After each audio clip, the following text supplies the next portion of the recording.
John 3:36. Ang sumasampalataya sa anak ay may buhay na walang hanggan. Ngunit ang hindi sumusunod sa anak ay hindi magkakaroon ng buhay. Sa halip, mananatili sa kanila ang puot ng Panginoon.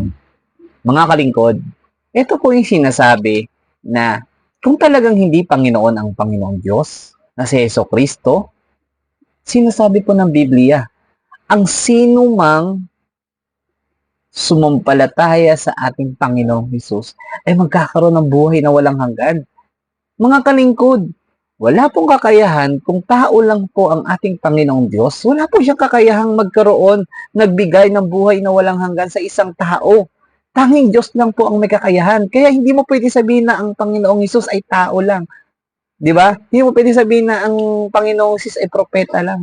Mga kalingkod, napakalinaw ng sinasabi ng Biblia na si Panginoon. Ang ating Panginoong Hesus ang siyang magbibigay ng buhay na walang hanggan. At kung sino mang hindi sumunod sa ating Panginoong Diyos, mananatili sa Kanya ang puot ng ating Panginoon. Ibig sabihin po, kung ayaw mong maniwala na si Hesus ay Diyos at ating tagapagligtas, mananatili ang puot ng Diyos sa iyo. At kaya walang mangyayaring maganda sa iyo dahil hindi ka naniwala sa sinasabi ng Biblia o ang ating Panginoon na ang ating Panginoong Hesus ay tunay na Diyos.